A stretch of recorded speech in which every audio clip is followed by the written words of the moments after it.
Now that we are getting further along in the year, right? We're a month in or whatever we are right now, almost a month. It's like 4 weeks. I'm noticing now, and I think that you are probably too, noticing that roles are insanely important, right? They are, the way your attacking AI moves, it is crucial to have them on a role plus at least, and role plus plus even better. I'll show you a screenshot of the team I just was rocking. I was gonna make a video on that, and I actually won quite a few games that I was using this team in. I was gonna make a gameplay video kind of with all of that stuff, and I probably will still do that maybe tomorrow or the next day. But I wanted to make this instead because I wanted to talk to you guys about what I'm really kind of worried about for the long-term outlook for this game. And of course, I could be talking out of my ass here. Maybe this won't be a problem at all. I'm gonna talk to you guys about a couple things, and then also in your comments, I'd love to see your feedback and stuff like that. Subscribe if you are new to the second channel, by the way. Trying to get to 1K subs, that would be incredible. If you guys would like to buy coins, you can go to MMOXP.com. There will be a link in the description. They are the cheapest and safest option. You can use my code JFC at checkout for a 5% discount. But okay, so in that team I was just using was Robert Pires, right? I was using Pires at a left wing in my usual 4-3-3 formation I've been using for the past couple weeks. I think I made a tactics video on that. Still love it. It's still fantastic, right? But the problem is, I mean, with the tactics that I want to run, he does not have inside forward plus or inside forward plus plus. Obviously, he's got nothing on left wing, which we'll get into more of that in a sec. How every position doesn't have a role, so like they can play that, but then they actually can't because the role is very important and they just don't move on offense then, so they can play it but they also can't. But yeah, inside forward for him was awful. I literally could not get him to move. He had great finesse shots, a finesse shot plus, so like that's cool, right? But then he didn't move. His AI was terrible. He did not move. So this is just, I mean, I'm building a team right now. This is my concern right now. Is I'm building this team and I'm like, what do? I gotta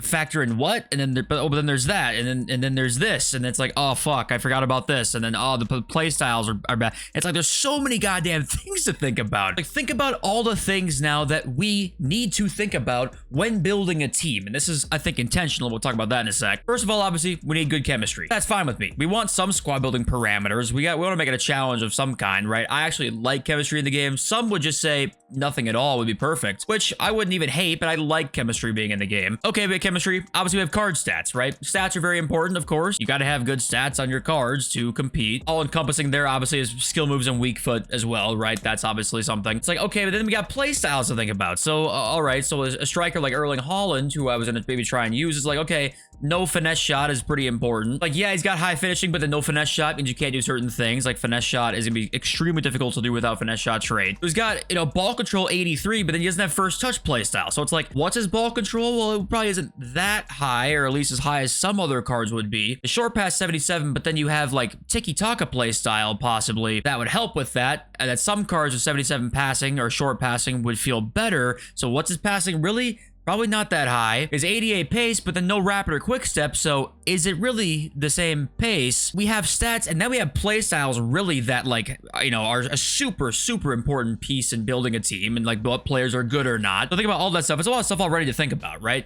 And now we have roles to think about where it's like, okay, well, if my player wants to move at all, well, I got to have good roles on them. So if I wanted to use my player I just packed at striker and he just, I don't use that tactic at all, it's like, oops, you either change your whole system or just your card now is a super sub, basically. Or you can try and shoehorn him into the team and try and fix your tactics to then, you know, make the team work.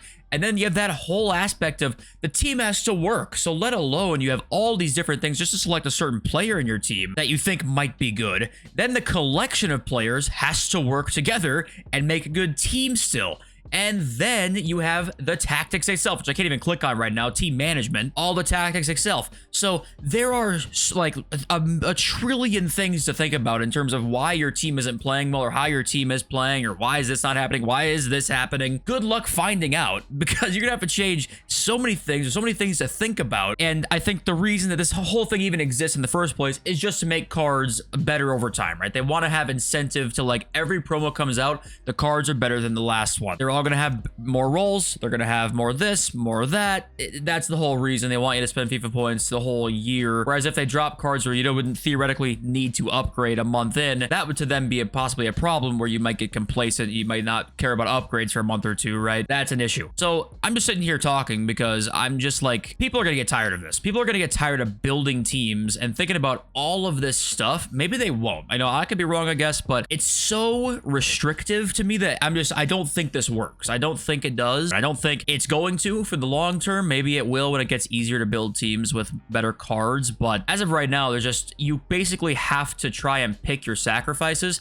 And it also makes things harder to not just use the meta teams because they at least have the least amount of sacrifices to make, which that's always kind of been the case. Like the meta teams are the best, so it doesn't really change much. But I've noticed that like that Pires card, I can't use him unless I change my whole tactics to try and fit. So not only is he not that meta, but he also doesn't play well in game with my tactics. So there's just so much going on here that I think players are just gonna be tired of that over time. And also the casual player has to like think about so much also that I worry about a little bit for like players just coming into the game. It's like, oh yeah, you have to think about this, and then there's that, and then there's also that, oh, he doesn't have this, and then it just, there's so much to constantly consider. I'm worried about it. And that relates to evolutions too, which by the way, I'm just talking right now. I'm just rambling. On my second channel, I'm just gonna upload what I feel like sometimes is kind of what I feel like doing right now. So if you're listening to me still, thank you. But evolutions as well, I think EA are trying their best with evolutions because we have a lot more things being added. We have more of them, which is nice. We have some better upgrades kind of in terms of like some playstyles they add. But think about just how much you have to think about with cards now, just in terms of the meta cards in the game. How are they going to make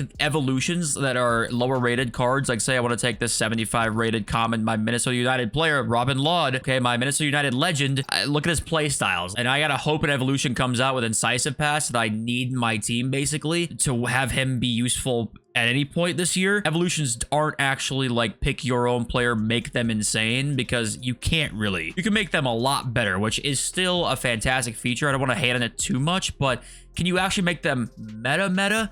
Probably not. It's going to be very rare for that to actually happen. Maybe that's not the point of them. But if that's not the point of them, then what is the point? Because everything's so competitive now where it's like you need the best players all the time. So it just feels like a thing where it's like, oh, we have this, but we still want you to go to the store and buy the best players because we need your money. We need your money now. So because there's so much to think about with team building, squad building, formation, tactics, all of this shit, evolutions then gets worse because of it, because it's just harder to make players usable now. It allows for less of like your ultimate team, because you can't really use the players you really want to, because odds are you just can't use a certain player. So I guess it's that thing where I think in theory some of these changes do kind of make sense, and I think that there's some good things about them. Like I kind of do enjoy the aspects of being a manager where it's like, okay, this player can only play here, so you got to kind of like fit it in like a puzzle piece kind of way with your team and tactics. I think the novelty is cool at first, but I think it's already wearing off for me a little bit. I haven't actually played this game a ton like some YouTubers and creators and maybe some like you guys have. The novelty of like the squad building